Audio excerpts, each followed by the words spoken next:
সম্মানিত ভিউয়ার্স, এখন বাজে রাত ৩টা। দেখেন দুইটা চাঁদাবাজ দুইটা ট্রাককে ধরছে চাঁদা নেওয়ার জন্য। ভিডিওতে দেখা যাচ্ছে মধ্যরাতে গাড়ি থামিয়ে প্রকাশ্যে টোকেন দিয়ে চাঁদা নেওয়া হচ্ছে। এ সময় এক গাড়ি চালক চাঁদা দিতে অস্বীকৃতি জানায়। কথা কাটাকাটি হয়েছে, সমঝোতা স্বীকার করছে না ট্রাকের ড্রাইভারগুলো।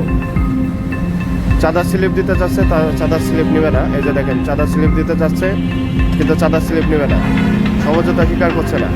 দেখেন ওই পাশে গেল চাঁদা আনার জন্য, আর এই পাশ দিয়ে এই যে চাঁদাবাজ আমার কাছে আসছে চাঁদা নেওয়ার জন্য। আমি গেট খুলবো না, এই যে চলে যাচ্ছে গেট না খোলায়।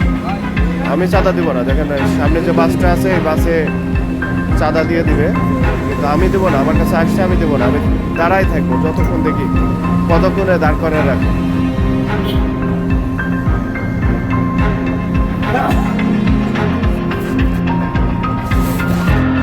এই যে আবার দেখতেছেন আসছে দৌড়বাড়ি চাঁদা নেওয়ার জন্য। আমি চাঁদা দিব না, ওরা দুইজনে আসলেও আমি চাঁদা দিব না। যতই আমার উপর জুলুম করুক না কেন, আমি চাঁদা দিব না। এই যে গেটের কাছে দাঁড়ায় আছে, আমি চাঁদা দিব না, আমি চলে যাবো। আলহামদুলিল্লাহ চাঁদা না দিয়ে চলে আসলাম।